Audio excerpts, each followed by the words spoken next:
تصور کن سالها وقت بذاری روی اختراع، بعد مردم فقط بگن این دیگه چیه؟ اما عجیبتر از همه اینه که بعضی از این اختراعات نه تنها شکست نخوردن، بلکه به طرز عجیبی معروف و محبوب شدن. آماده ای که 5 تا از این اختراعات دیوانه‌وار رو ببینیم؟ 5میش از همه بالتره. پس بزن بریم. Let's go. اختراع اول، سنگ خونگی. بله، درست شنیدی، یه سنگ معمولی. توی دهه 70 میلادی یه نفر به اسم گری دال مردم رو قانع کرد که به یه سنگ خونگی نیاز دارن. یه سنگ واقعی توی یه جعبه که روش سوراخ‌های تنفسی داشت و باور نمیشه که بگم بیشتر از 1,000,000 نسخه فروخت. مردم واقعا پول دادن برای سنگ به جای اینکه از خیابون یکی بردارن.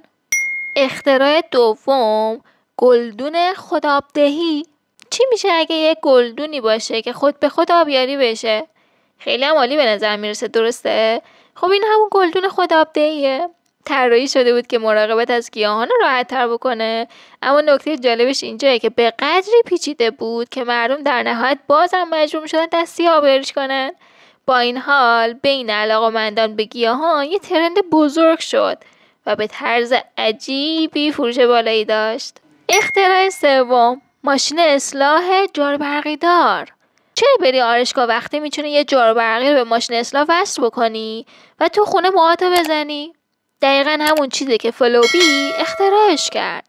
یه ماشین اصلاح که موهاتو همزمان میبرید و میمکید. آیا کار میکرد؟ یه جورایی. آیا مردم باش مسخره میشدن؟ قطعاً. ولی عجیب‌تر اینه که میلیون‌ها نسخه فروخته شد. اختراع چهارم، پتوی آستیندار. پتوهای معمولی خیلی کسل کنندن، درسته؟ پس بیایم بهشون آستین اضافه بکنیم. یه جورایی مثل حوله‌ای که برعکس پوشیدی.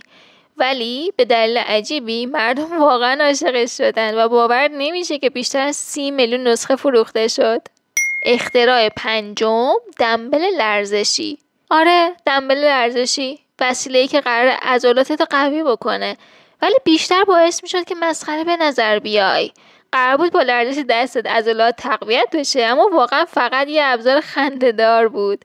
ولی با این حال این وسیله بیشتر از 30,000,000 دلار فروش رفت.